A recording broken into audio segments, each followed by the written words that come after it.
Liturgie de la parole. Suivons cette lecture tirée du livre du prophète Isaïe, au chapitre 52 du 7e.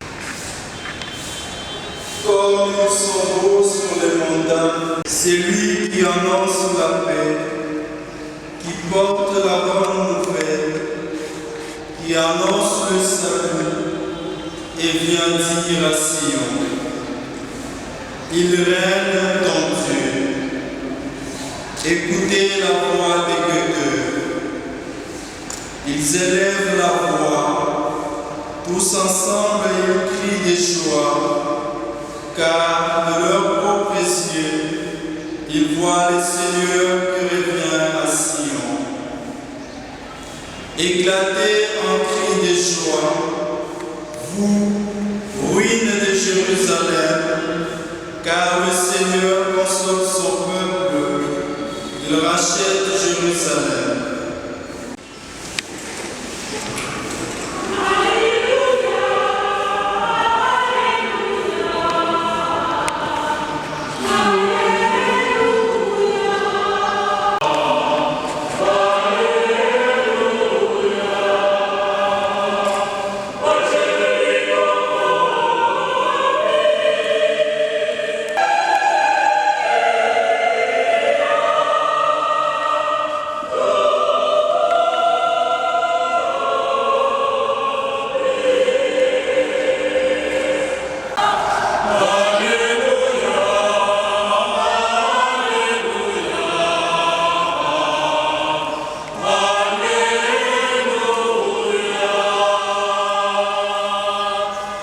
Évangile de Jésus-Christ selon saint Marc. Nous lisons au 10e chapitre, le 12 premier verset. Merci de vous assurer. En ce temps-là, Jésus revint à Capharnaüm, et l'on apprit qu'il était à la maison.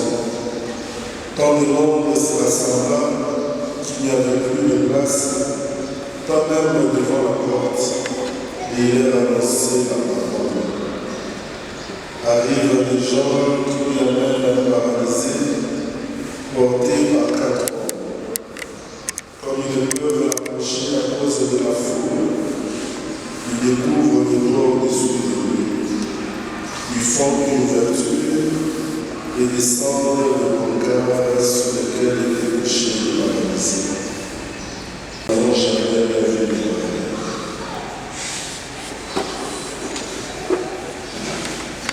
Gloire et louange à toi, Seigneur Jésus.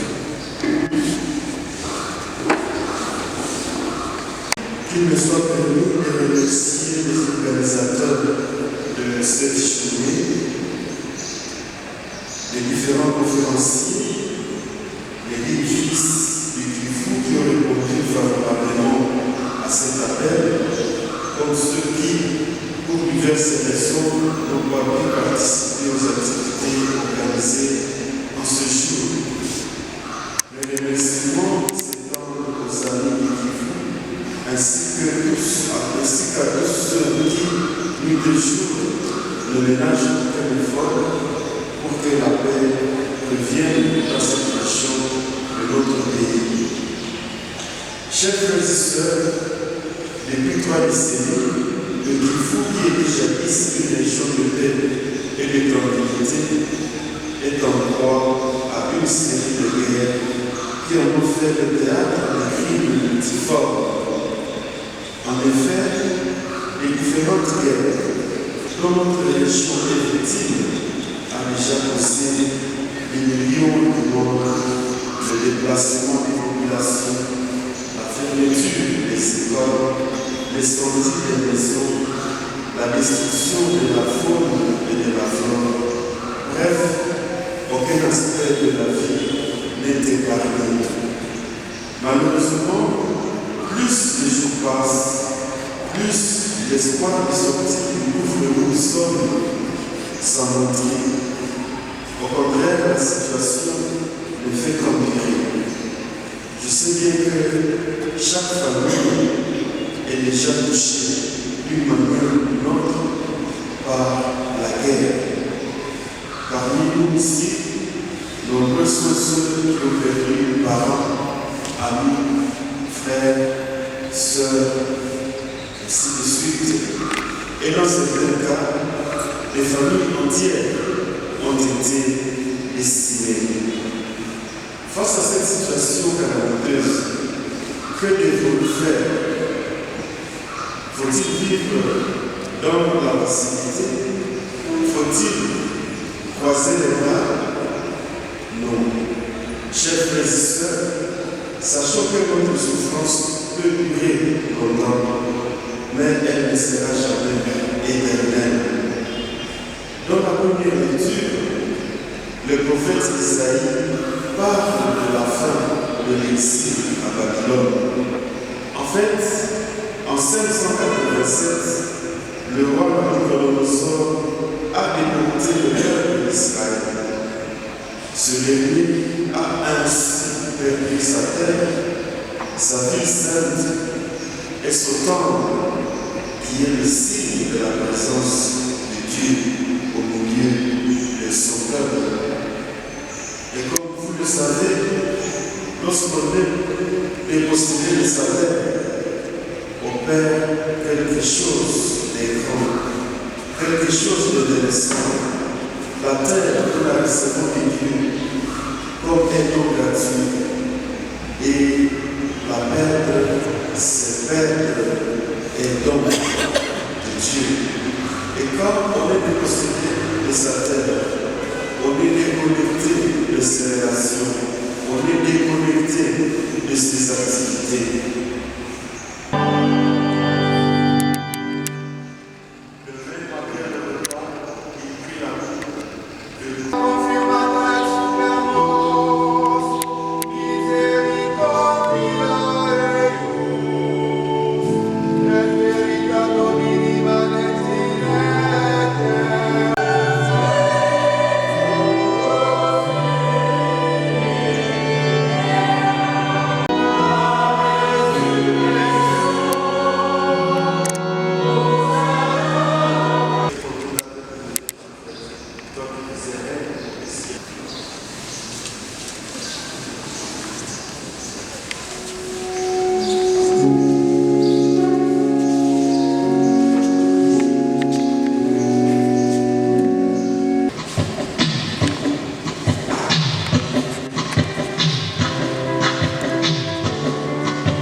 Dans notre pays ne concerne pas essentiellement les compatriotes de l'Est de la République démocratique du Congo, mais ça concerne toute la République démocratique du Congo.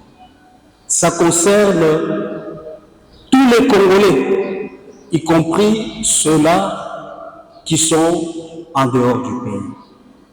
Et c'est pourquoi, avant d'aborder mon allocution, j'aurais souhaité inviter encore la chorale au nom de tous nos compatriotes qui sont victimes d'injustice, qui sont victimes de cette barbarie, qui sont victimes de toute cette tragédie que le pays est en train de traverser, je prie à la chorale de nous répéter un chant qu'ils ont chanté tout à l'heure et qui dit « Yesu wangu nitaenda kwa nani ?» Et après cela, je pourrai aborder mon allocution.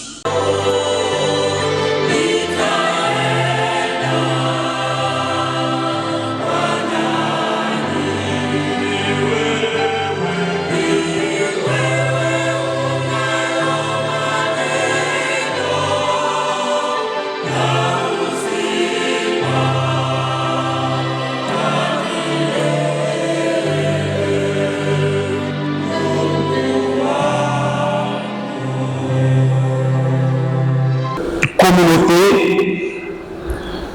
essentiellement exposée et victime de tout ce qui se passe actuellement dans ce pays. Nous n'avons trouvé nulle part ailleurs où aller nous plaindre. Et c'est pourquoi nous avons préféré demander cette messe d'action de grâce en ce jour. Et je voudrais vous remercier tous, chers frères et sœurs, chers compatriotes, honorables députés et sénateurs, Excellences, mesdames et messieurs, je voudrais sincèrement vous dire merci au nom de la Fondation Boileau d'être venu participer à cette messe d'action de grâce, un signe de compassion et de solidarité que vous avez témoigné. Il n'y avait pas de cérémonie ici, mais nous avons tous ensemble témoigné de notre engagement. Nous avons tous témoigné notre indignation contre ce qui se passe en République démocratique du Congo.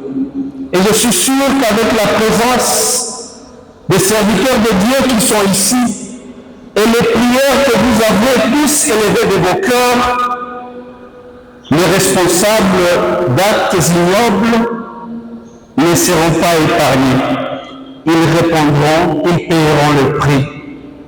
Je voudrais encore une fois de plus nous encourager mutuellement et nous appeler à continuer à prier en faveur de la République démocratique du Congo pour la paix. Nous voudrions également remercier ici le président de la Fondation Boileau, M. Jean-Petit Boileau-Koubali, d'avoir pensé organiser une telle activité, d'avoir pensé mettre en place un centre culturel, un centre d'accueil qui pourrait désormais s'occuper de tous les compatriotes qui manquent d'abri, qui manquent de secours, qui manquent de soutien, qui ont besoin d'un verre d'eau pour soulager leurs souffrances. Monsieur Jean-Petit Boileau-Koubali, nous vous disons de tout cœur merci pour ce centre culturel, pour ce centre d'accueil. Merci.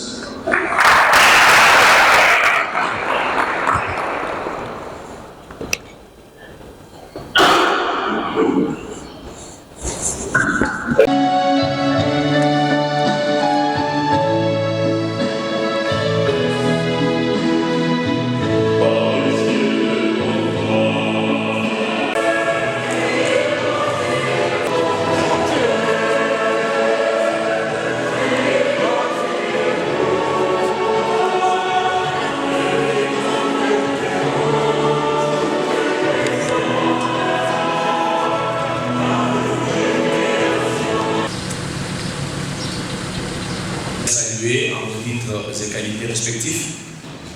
Merci de nous honorer et soyez vraiment unis. Et c'est notre Congo, c'est notre patrie. Je vous invite à nous tenir debout pour l'hymne national. Citoyens,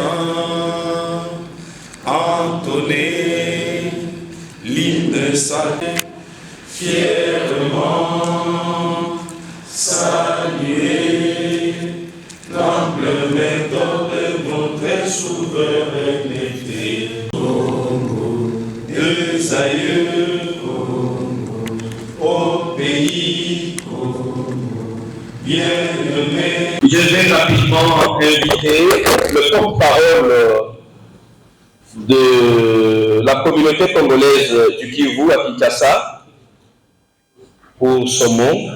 Mesdames et messieurs, chers invités, chers partenaires de l'humanité, je vous remercie du fond du cœur d'avoir répondu à notre appel. Votre présence ici ce matin est bien plus qu'un geste de courtoisie. C'est un acte de foi, un témoignage de solidarité, une promesse d'espérance. Aujourd'hui, je ne viens pas seulement vous parler d'un projet, je viens vous parler d'une voix de 100 voix. Une voix silencieuse de milliers de nos frères et sœurs qui pris au piège d'une tragédie qui n'en finit pas. Des familles déchirées, des enfants arrachés de leurs écoles, des jeunes privés de leurs avenirs, des mères qui fuient sans savoir où poser leur coureur. Cette voix, nous l'avons entendue. Et nous avons décidé d'y répondre. Un centre d'accueil, une promesse de dignité. C'est ici à Kinshasa que ce centre verra le jour. Son implantation physique est en phase préparatoire, car nous attendons dans les tout prochains jours le décaissement nécessaire pour identifier et sécuriser les sites qui l'accueillera. Mais ce n'est qu'un début. Notre vision est plus grande, plus audacieuse. Créer des espaces sécurisés dans plusieurs zones du pays où ces déplacés pourront non seulement se reconstruire, mais aussi continuer à vivre pleinement. Nous ne parlerons pas d'abri temporaire. Nous parlons de scolarisation, de soins, de formation et de dignité. Nous parlons de la continuité de la vie, car être déplacé ne signifie pas être effacé. Nous lançons un appel à la générosité. Mesdames et messieurs, chers invités, chers partenaires de l'humanité, ces rêves, nous ne pouvons les réaliser seuls. Nous avons besoin de vous, de votre engagement, de votre appui, de votre générosité, au-delà de tout un soutien à ces compatriotes forcés à une précarité involontaire. Nous lançons aujourd'hui un appel aux personnes de bonne foi, aux entreprises citoyennes, aux partenaires internationaux, aux Congolais de la diaspora, à tous ceux qui croient que l'humanité ne s'arrête pas aux frontières de la souffrance. Chaque contribution, aussi modeste soit-elle, est une pierre de plus dans cet édifice de l'espoir. Chaque don est une main tendue vers un avenir meilleur.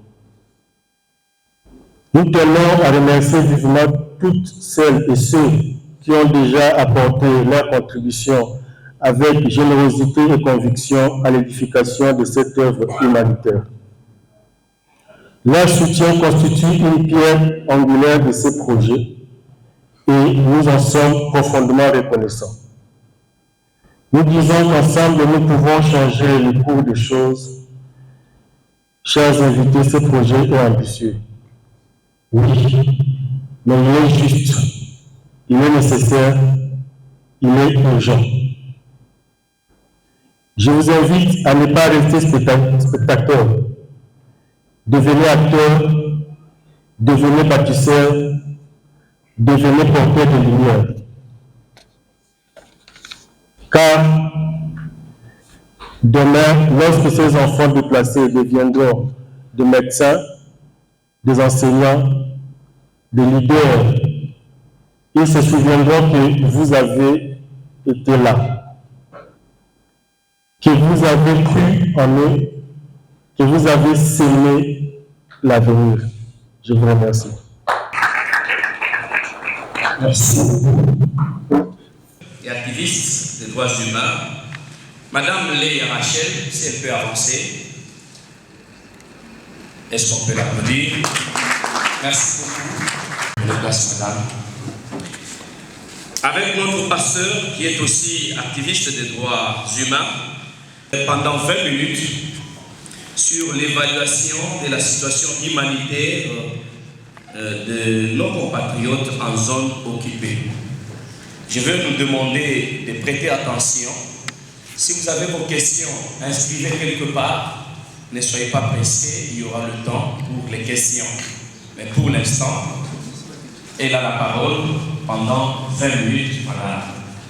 Merci.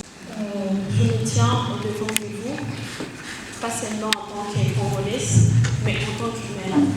Pas seulement en tant que pasteur, mais en tant que témoin. Témoin de tout ce qui s'est passé chez moi, au Congo, dans mon pays, dans ma ville, dans ma province. Ici dans mon cœur, en train de crier, le cri silencieux. Je suis très émotionnée cet après-midi parce que tout me revient comme si c'était hier. Je fais partie de ceux qui ont vécu cela, pas de ceux qui l'ont appris dans un bouquin.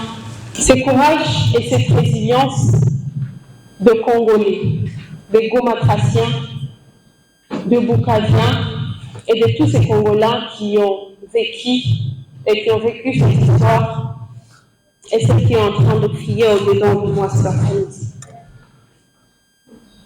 Là d'où je viens, on ne compte plus le mort. Là d'où je viens, on ne compte plus le déplacé. Là d'où je viens, les gens sont tellement victimes de conflits. Et cela ne permet pas aux ONG de nous aider. Les gens sont vulnérables.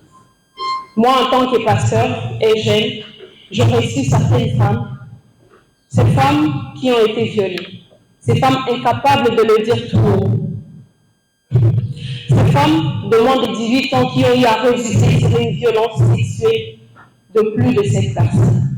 Aujourd'hui, nous vivons dans une province où c'est difficile de défendre ce qui nous est de droit. C'est difficile de parler ouvertement, c'est difficile de parler, de marcher, c'est difficile de poster notre père, si je peux le dire comme ça. Difficile de poster les nôtres. De menaces dont je vous ai parlé de détail.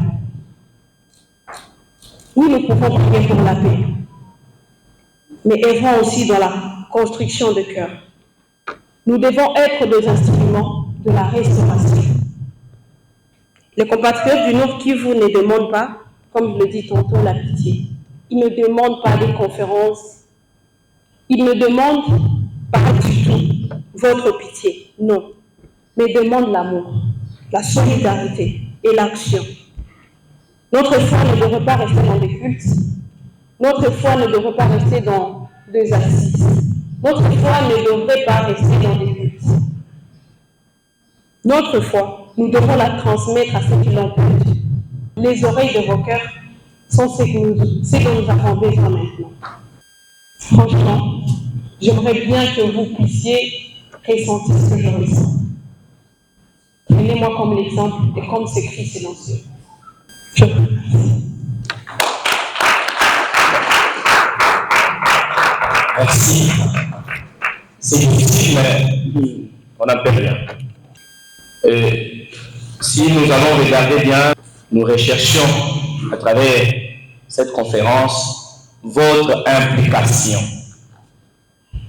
Pasteur Léa Rachel venait de le dire, chère humanité, impliquez-vous.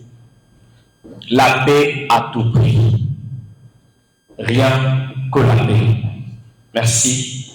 J'aimerais d'abord, parce que je vois que notre deuxième intervenante est en train d'arriver, mais j'aimerais d'abord qu'on passe à une petite série de questions. J'ouvre cette parenthèse rapidement.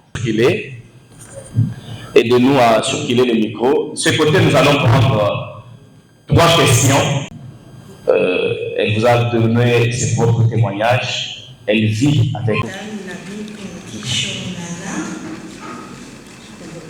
Ma préoccupation est celle-ci. À quand célèbre la création de la TCKK, donc la communauté congolaise du Sud Kivu à Kinshasa, ses objectifs, sa mission, sa vision. Bref, quel est le but de la création ou les motivations de la création de cette communauté? Merci. Je vais aller à la recommandation. Oui. Comme président de la jeunesse nandaise, simplement, dans notre territoire natal, il y a une partie des Lubero qui est occupée par les M23, mais ce qu'il faudrait ajouter, il y a une recrudescence de tirer des massacres depuis plus de 10 ans, le phénomène ADF. Un phénomène qui se fait presque tous les jours, parce que même hier, on a tué déjà, on a brûlé des véhicules, où on a tué une dizaine de personnes. Maintenant, la question, donc, ma recommandation était celle-ci, surtout aux organisations humanitaires. Quand on parle de la question des 1,23 RDF, il faudrait passer aussi à la question des ADF, parce que les ADF tuent à grande échelle.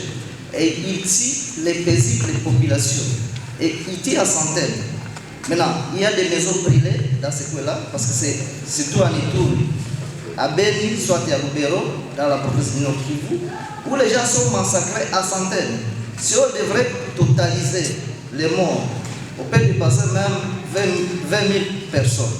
Si on fait les statistiques, si on compte les statistiques de 2021, la moyenne par mois atteint 420 personnes tuées, civiles. Donc pour les ADF, ils n'attaquent pas les militaires, et ils attaquent seulement les civils. Imaginez pendant plus de 10 ans. Il faut imaginer la situation humanitaire dans ce coin-là. C'est comme ça que nous sommes en train de recommander aux organisations humanitaires, même aux autorités compétentes, surtout notre gouvernement, quand ils sont en train de partir dans des missions diplomatiques à Doha comme aux États-Unis, même dans des assemblées générales des Nations Unies, mais nous voyons que non, ils ne parlent pas de la question des ADF. Or, les ADF sont tellement cruels, même que le M23, parce que c'est un phénomène qui s'attaque aux paisibles citoyens. Merci beaucoup. Je suis M. Matawishi Marcel. Je suis. Bon après-midi à tous. Merci.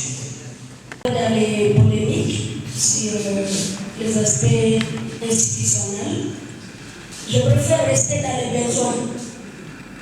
Parce que quand j'ai reçu l'invitation, on a parlé de l'évaluation de la crise humanitaire à l'Est. Et au-delà des polémiques institutionnelles, je crois que les besoins devraient beaucoup plus nous attirer. La révérende, que je respecte et que je salue en passant, elle a présenté une situation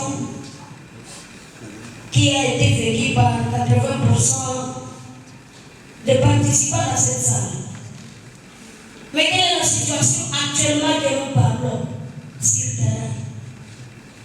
Zibir a été occupé, des affrontements à gauche à droite, des Wazalènes qui se battent jour et nuit, qui s'affrontent contre le gouvernement, qui s'affrontent contre l'ennemi.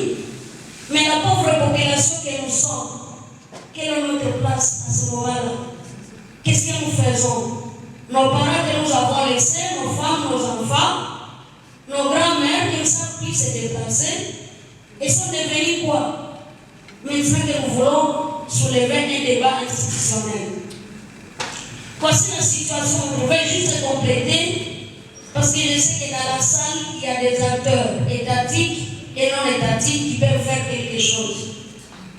À chaque fois que je suis invité, j'en profite pour la présenter. Parce que c'est une situation alarmante.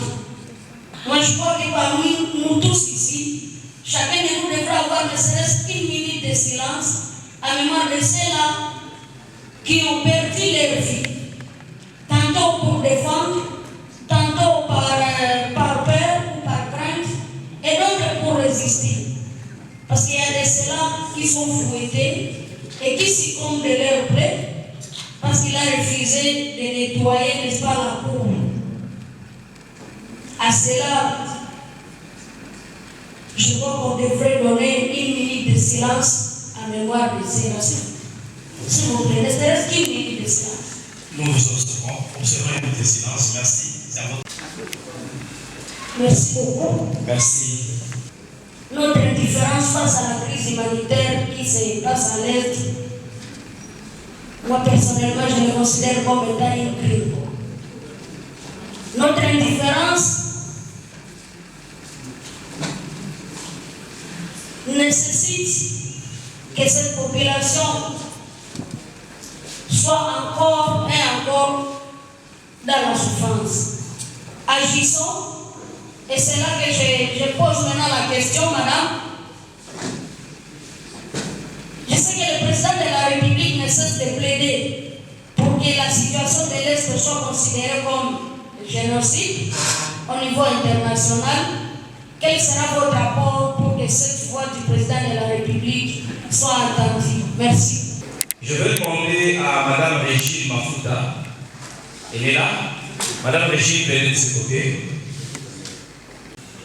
Merci beaucoup pour m'avoir donné la parole et je vous remercie pour nous avoir disponibilisé de venir répondre à notre invitation. La question qui nous préoccupe aujourd'hui, il s'agit de l'évaluation de la situation qui se passe à l'est de notre pays, précisément dans le nord et le sud. Nous sommes tous conscients que nous sommes en train de passer des tragédies, des guerres qui n'ont pas de nom. Ça fait des décennies que l'équipe est en train de traverser des massacres et ça cesse. Les massacres qui ont commencé il y a plus de 30 ans, ça suivi par les massacres des ADF, NALU, qui est en train de mettre les terreurs, les sacs qui se courent, matin, midi, soir, dans les territoires de Beni, de Lubero et de Ituri. La question qui se pose maintenant, nous qui sommes ici à Kinshasa, nous les Kibusiens qui sommes ici, quel est notre rapport à ceux qui sont restés là-bas, dans les milliers massacrés, qui n'ont pas de soutien? Quel est notre apport sur les plans financiers, moral et tout consort? Je pense que les débats seraient ouverts, comme nous sommes tous des fils et des filles, y compris tous les Congolais en général qui sont ici. Nous tous nous sommes consacrés par les mêmes questions. Merci à tous. Le débat est ouvert. Ça serait favorable de répondre aux questions qui seront posées. On est là disponible. Cette histoire de crimes contre l'humanité qui se passe en République démocratique du Congo, nous devons toucher la généalogie de cette histoire. Qui c'est la généalogie de la souffrance dont les Congolais sont en train de passer aujourd'hui? C'est depuis 300 ans, 7000 ans, disons, depuis la table ronde que les Congolais sont sacrifiés. Je sais qu'il y aura trop de questions.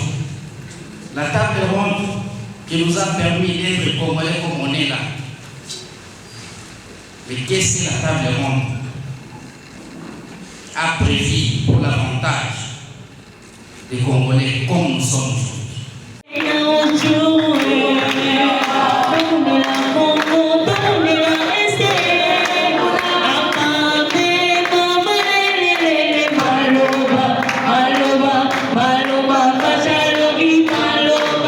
Maloba,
cette histoire nous concerne tous. Je sais que vous allez me poser des questions. Nous sommes venus dans une histoire. Vous ne nous avez pas dit que c'est quoi la mission. Je vous ai dit que toutes ces questions auront leur réponse, suivront seulement notre programme. Merci d'abord pour votre patience. Merci d'avoir répondu à notre invitation. Sur ce, je vais vous demander une seule chose. Un seul geste peut sauver des vies. Votre cœur, s'il bat maintenant pour nos frères qui sont de l'autre côté, peut-être vous avez une bouteille d'eau. On l'a dit ici. Ici, ça se vend peut-être à 500. Mais tu peux en avoir, tu peux avoir 500 francs en poche. Mais arrive là où il y a de l'eau pour acheter, on va voir. Je vais dire, le projet du centre d'accueil pour les déplacés de l'Est, depuis plusieurs années que nous savons tous, à fuir leur pièces natales pour trouver refuge ailleurs. Il n'y a pas de Kinshasa. Souvent livrés à eux-mêmes, sans ressources suffisantes pour assurer leur survie. Pour cette parenthèse, je voulais dire, nous avons eu la chance d'évoluer ailleurs. Même quand nous arrivons chez les autres, de manière dispersée, à chercher de l'aide. Et quand je vois aujourd'hui, il y a un qui arrive, de main l'autre, après de main l'autre, je me dis, ils viendront 1000, je n'ai pas assez de moyens pour pouvoir résoudre ça. C'est vrai que je suis touché par rapport à l'air du monde. Je me dis comment faire. Voilà pourquoi l'idée est venue de dire que non, je ne peux pas seul. Vous avez suivi mon discours ici. Je ne peux pas résoudre ces problèmes seul. Je dois organiser, canaliser, toucher tout ce monde de bonne foi pour pouvoir mettre en place, parce que je ne suis pas le seul à le faire, il y a d'autres aussi qui le font. Mais pourquoi on ne peut pas se mettre ensemble pour canaliser maintenant ces problèmes? Et j'ai réfléchi un peu à un modèle que j'ai vu en France. Il y a un homme aujourd'hui en France qui est devenu célèbre, il est déjà décédé, mais il a laissé une structure qui aide l'État français à aider les pompiers, qui s'appelle, monsieur s'appelait Polish. On appelle Resto du Cœur. Resto du Cœur, c'est aujourd'hui toute une institution. Et ça touche toutes les couches. Aujourd'hui, il y a des journées, ça devient comme des journées nationales en France, où même tous les artistes et musiciens se réunissent pour célébrer cette journée de collecte. En faveur du public, bien sûr. Alors, l'idée m'est venue de pourquoi je ne peux pas faire la même chose. On ne peut imiter que quelque chose qui marche. Je vous supplie aujourd'hui, mes frères qui ont posé la question de savoir c'est quoi la différence avec les structures qui existent déjà. CCKK n'a rien à voir avec les structures qui existent. D'ailleurs, nous ne sommes pas en concurrence. Au contraire, nous allons travailler avec tout le monde. Tout le monde qui a sa structure, qui œuvre dans le social de gens, pour nous, peut trouver ici son partenaire. Toutes les fondations qui exercent dans le domaine social sont déjà venues pour travailler avec nous. Nous allons leur garantir la traçabilité. Voilà pourquoi vous avez vu le cordon se lever pour faire cette motion qu'il a fait, pour ça vous dire que non, on ne doit pas,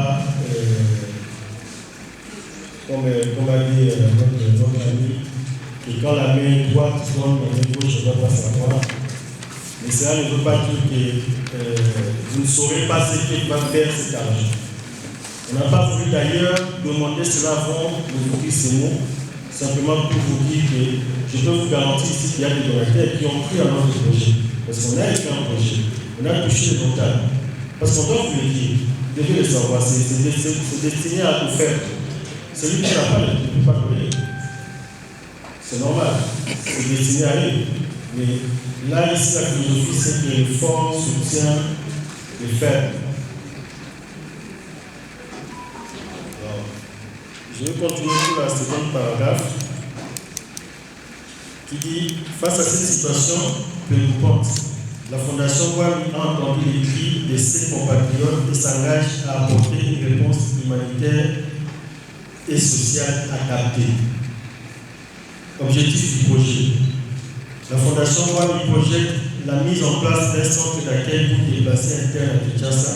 Ce centre aura pour mission offrir un espace d'hébergement temporaire digne et sécurisé. Faciliter l'accès aux services de base.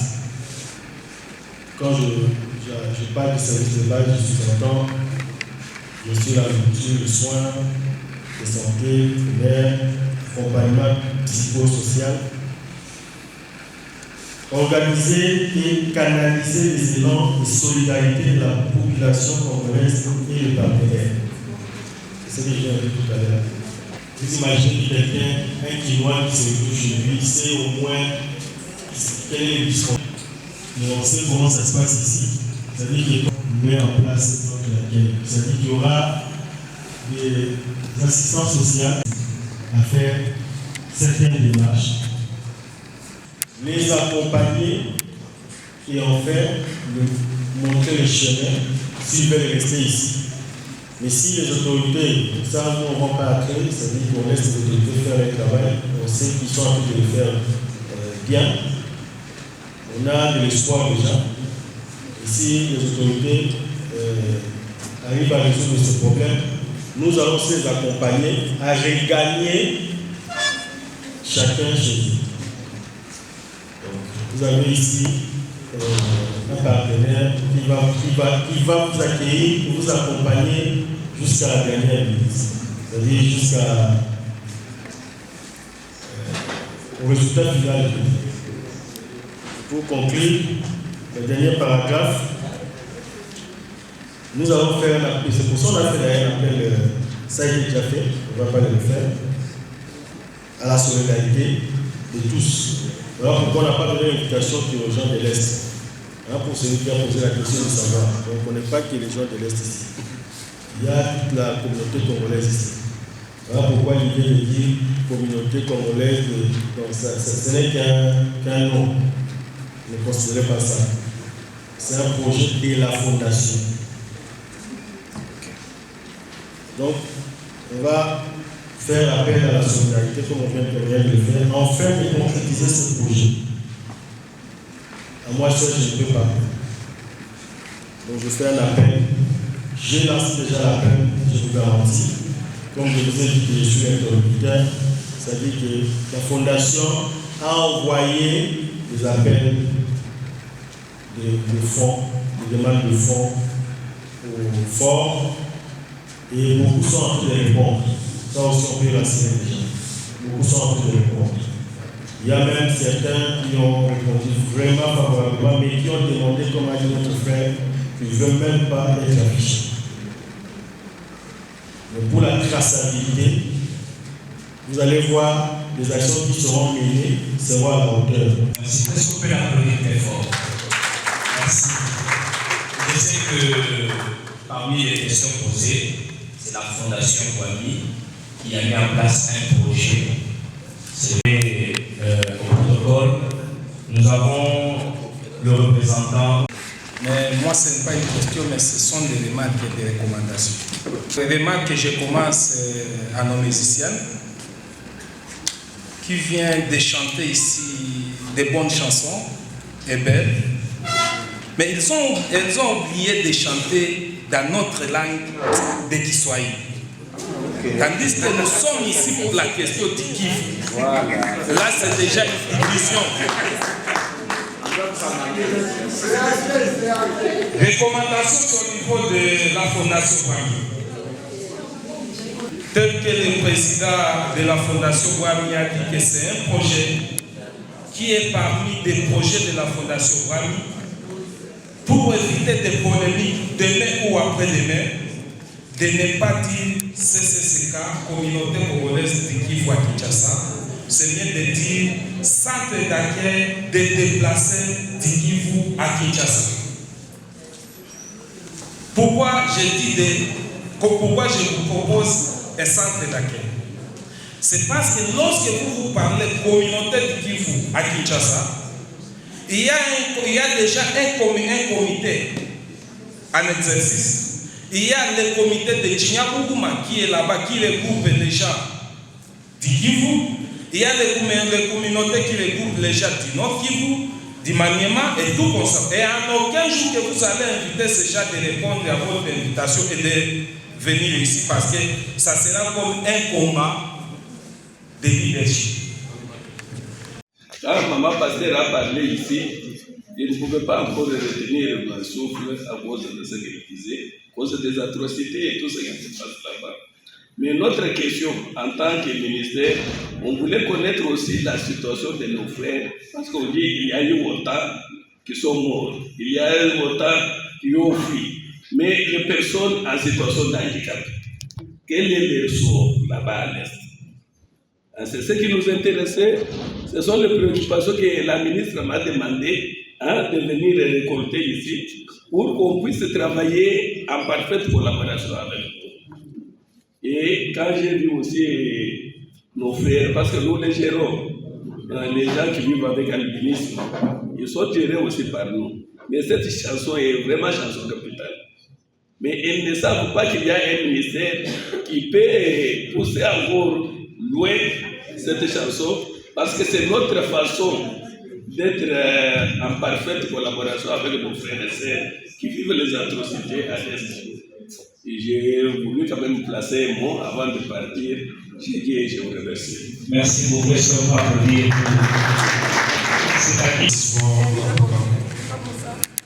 Je suis membre de l'ONG Les Oubliés d'Isturie, le vice-président du conseil d'administration.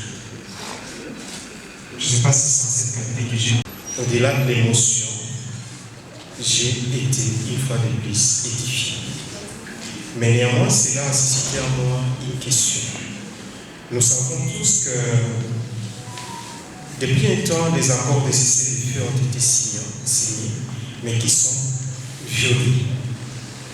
Les corridors humanitaires ont été annoncés, mais ne sont toujours pas respectés. Les organisations humanitaires négocient jusqu'à ce jour avec plusieurs groupes armés, ce qui fragilise d'ailleurs la neutralité et la sécurité dans les opérations. Mais il se fait qu'ils n'ont pas de choix parce que s'ils ne font pas, c'est pour ne pas parvenir l'aide attendue par les bénéficiaires. L'État congolais et la communauté internationale également n'ont pas trouvé jusqu'à ce jour un mécanisme efficace et accepté par toutes les parties pour stabiliser la région. Le président l'a dit à Nations Unies, on a signé des accords en juin, d'autres ont été signés en loi, à la fois avec l'agresseur, le pays annexé de Rwanda, qu'avec les rebelles qui ont été qualifiés avant-hier de terroristes. Mais jusque-là, rien n'avance sur le terrain. Rien de concret n'est ressenti sur le terrain. La question alors, chers panélistes, plus particulièrement Madame Léa, comment allons-nous garantir la protection durable des civils et un accès humanitaire sûr dans ce contexte où les acteurs armés continuent de contrôler et de disputer les principaux centres urbains et routes stratégiques du Nord et du Sud. Vous connaissez bien que moi, Goma, Rutshuru, Masisi, Kale, Kabare, Bukavu, Walou et Consort Nyiragongo sont occupés par l'ennemi. Nous voulons bien acheminer l'aide humanitaire. Nous voulons bien mobiliser cette aide, mais comment allons-nous acheminer cette aide humanitaire tant il est vrai qu'il y en a parmi nous ici qui ne peuvent pas rentrer aujourd'hui, que ce soit à Goma comme à Bukavu. Essayer de se faire assassiner. Merci beaucoup. Guerre de leadership. Et ça vient de se voir tout à l'heure avec mon frère. il ne faut pas faire ça, il ne faut pas faire ça, il ne faut pas faire ça. Ça, c'est ce qui vous tue et nous tue au Kivu. On ne peut pas résoudre les problèmes lorsque quelqu'un se dit, c'est moi. L'autre se dit, si ce n'est pas moi, vous ne pouvez pas faire ça. C'est très dangereux parce que vous êtes en train de nous livrer.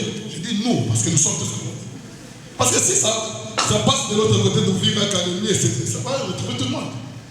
Vous devez cesser avec cette histoire-là. Moi, je pense que nous qui sommes de d'autres provinces, nous devons vous le dire ça ouvertement. Merci. Laissez-moi encore vous dire une autre chose. Vous savez, les Japonais, avec leur jeunesse, nous avons appris ce qu'on appelait les kamikazes. Ceux qui tiennent les armes au Kivu là-bas ne sont pas seulement des étrangers. Même nos propres frères tiennent des armes, mais aux côtés des ennemis. Si nos propres frères redevenaient les kamikazes aujourd'hui, je crois que cette histoire va finir. Parce que moi j'ai l'arme, et à côté de moi, c'est l'ennemi qui est en train de tuer mon frère. Il suffit de moi de rage, je tue tout le monde. Et je crois qu'ils auront peur d'avancer. Parce que le problème, c'est nous-mêmes aussi, les communautés. Parce que tout à l'heure, mon frère, quand il a pris parole, il a dit, nous devons commencer par le dialogue entre comment tribus, je ne parle pas de tribus, mais entre nous. C'est comme si le problème, c'est entre les Congolais et Kivu. Le problème n'est pas entre les Congolais et Kivu. Moi, j'ai vécu au Kivu, je n'ai jamais vu conflit entre les Nandé ou entre les... Je n'ai pas vu ça. Si vous dites qu'il faut d'abord des réunions entre les communautés, je n'ai jamais vu de conflit entre les communautés au Kivu pendant toute mon enfance. Je n'ai pas vu ça. Le problème, ce n'est pas les communautés. Le problème est clair.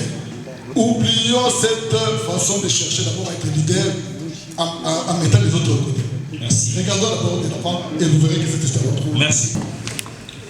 Les femmes n'ont pas parlé. Maman c'est bon, merci. Merci, monsieur le modérateur, pour la parole m'accordée. Je suis Congolo Gaël.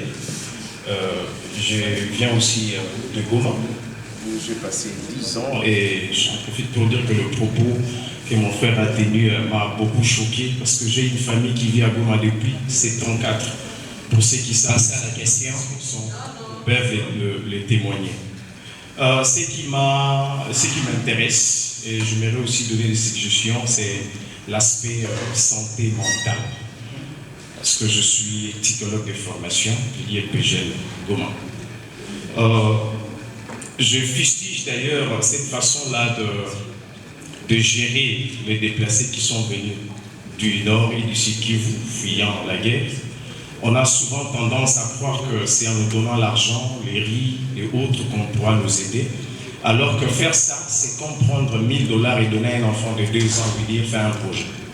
Parce que je ne vois pas une personne malade, déjà sur le plan mental, gérer mieux l'argent. On va tout dilapider et retourner derrière les gens pour demander.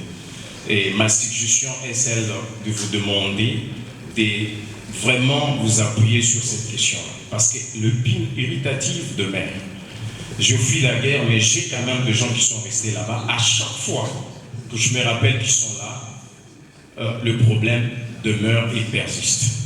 Essayez de localiser ou de chercher parmi nous les déplacés, les psychologues qui sont ici sur place. On pourra vous aider. Moi déjà, je me dis s'il y a un soutien à apporter, je peux le faire en raison des solidarités pour nous tous. C'est vraiment quelque chose de très... Merci beaucoup. Merci. C'est à passer la parole ici, on permet. Du jour au lendemain, il y a toujours des conférences, des ateliers par rapport à la question de l'électricité. Malheureusement, nous sommes victimes, et nous-mêmes victimes qui sommes invités. Mais les concernés qui savent la vraie version de la guerre, nos hommes politiques, nos députés n'y ont jamais participé. Pourquoi? C'est par là qu'il fallait commencer d'abord. Qu'eux aussi soient présents dans la salle, et nous, on en discute ensemble. S'il faut se chamailler, autant de trouver la solution entre nous. Tout ce que vous nous parlez ici, tout ce que nous prenons comme conclusion, au finish, nous serons. La mentalité du Kivu, première phase, troisième, quatrième étape, il n'y a pas toujours de solution. On revient toujours là. Doha et Washington. Doha, Washington. Mais on parle de quoi par rapport? Et les questions humanitaires, oui, nous nous en avons besoin. Mais tel que l'a dit l'aîné, frère, je me pose tant de questions. À l'heure où nous sommes là, je voyais des images de militaires qui fuient Mwenga. Et pourtant, ce n'était pas Mwenga, c'était des militaires qui Kamituga pour se diriger à Mwenga. Quand j'ai demandé quelqu'un Kamituga. Maintenant, nous au Congo, nous sommes trop naïfs. Nous au Congo, nous réfléchissons en termes de la Bible, nous réfléchissons en termes de dialogue à gauche, à droite, pendant que l'ennemi planifie. Le mal du Congo, c'est que la cartographie congolaise n'est pas connue de tous les Congolais. Et c'est ce qui nous tue. Mais l'ennemi évolue. Je pense qu'il faut changer de stratégie. Réfléchissons comment animer la jeunesse congolaise pour révolte. Rien que ça. Merci. Je me rallie à la préoccupation de notre frère Alain, oui, à sa préoccupation et à notre psychologue.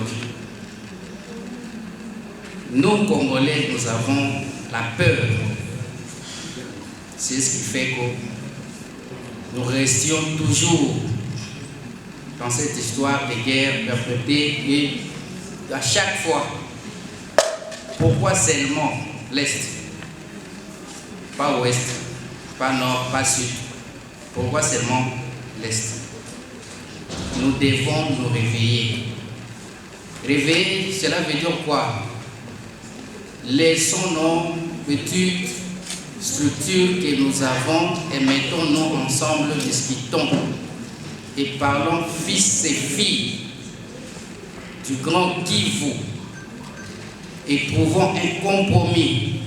Ce n'est pas le président de la République qui trouvera la solution à notre place.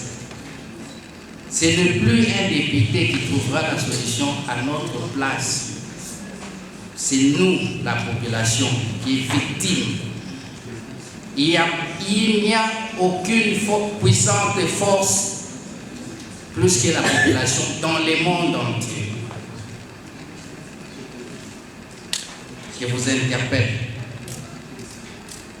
de nous mettre ensemble encore pour la énième fois. J'ai entendu, notre camarade a dit, plusieurs structures sont présentes à Kinshasa sur un même objectif. Quelle est l'importance? Pourquoi ne pas se mettre tous ensemble pour un seul objectif? Merci. Merci. Monsieur le modérateur, je n'ai pas vraiment beaucoup de choses à dire parce que les questions ne m'ont pas été adressées personnellement. Mais je voudrais tout simplement intervenir par rapport à la préoccupation de notre frère de, comment on appelle ça, la protection civile. Si vous dites que les gens de Chinyabuguma, c'est ça la communauté des Bâches, n'est-ce pas, ne vont pas venir répondre à une invitation parce qu'on a parlé de communauté congolaise pour lever l'équivoque. Sachez que celui qui amène cette initiative de centre d'accueil, comme vous avez voulu qu'on l'appelle, ce centre n'est pas simplement un centre d'accueil, mais il va traiter également des problèmes de counseling, de problèmes, parce qu'il y a beaucoup de gens qui sont traumatisés par ce qui se passe à l'Est là-bas, et ce n'est pas seulement les Kivusiens. Je connais des gens qui ont vécu à l'Est depuis plusieurs années, et quand ils reviennent par exemple à Kinshasa, où ils rentrent dans leur province, ils ne se retrouvent pas. Ils ne se retrouvent que quand ils sont de l'autre côté, ils peuvent être plus Kivusiens que nous. Alors, je l'ai répété, cette affaire qui se passe là-bas, ce n'est pas un problème de gens de l'Est, c'est un problème de tous les Congolais, même ceux-là qui sont en train de vivre à l'étranger de ce pays. Parlant de CCKK, c'est une vision que quelqu'un porte parce qu'il a un souci. Il a vu, non pas seulement ici au Congo, mais sous d'autres cieux, comment... Pour répondre, j'ai entendu si elle a des chuchotements, je vais dire ceci. Vous ne savez pas, vous dites que non, on se réunit comme maintenant c'est l'habitude. Il y a des structures de gauche à droite. Je vais vous dire que toutes ces structures qui existent sont nos partenaires, nous avons gardé tout le monde. Pourquoi et comment? C'est-à-dire qu'on est en train de mettre en place, après cette journée, on vous a dit qu'en en attendant les décaissements, on met en place le centre d'accueil, on a appelé centre culturel finalement, juste pour enlever cet équivoque qu'il y avait. Dès qu'on mettra en place, comment on vous atteindra? On vous atteindra via vos structures, nos structures. D'accord? Donc, nous avons une structure que moi je considère comme qui chapeaute plus, c'est-à-dire le 20 communauté de Grand Kivu qui est chapeauté par notre président Joseph Kivu, qui d'ailleurs devrait être là, je crois qu'il est empêché. On vous fera parvenir l'information pour dire que non, je vais vous donner l'adresse pour venir finalement inaugurer ce centre. Merci. Et ça sera, pardon, je vais finir, ça sera un espace. Bon, on ne va pas ignorer non plus ce qui se passe, hein, mais je pense que ça brûle là-bas chez nous. Mais même si on veut envoyer une aide ici, même s'il faut nous réunir pour aller combattre, on doit être en bonne santé mentale. Et pour être en bonne santé mentale, je crois qu'on doit avoir d'abord résolu ces problématiques psychologiques qu'on aura connues à cause de cette guerre. Où est-ce qu'on va les faire? On a dit ici, vous êtes assez des conférences et tout ça. Voilà, on va avoir notre espace à nous. Nous allons nous rencontrer. Il y aura des jours de permanence. Vers au jeunes, il y aura des jours où on vient échanger. Beaucoup ici, quand on est déplacé, forcément, on n'a pas de travail des fois. On ne sait pas quoi faire, on ne sait pas où se distraire. Et tout ça vous ramène encore dans ce que vous avez vécu. Mais si vous avez où échanger, vider un peu la tête de tout ce que vous avez vécu. Merci beaucoup. Merci beaucoup. Citoyens, entonnez fièrement, saluez l'ample méthode de votre souveraineté. Congo, deux aïeux, Congo,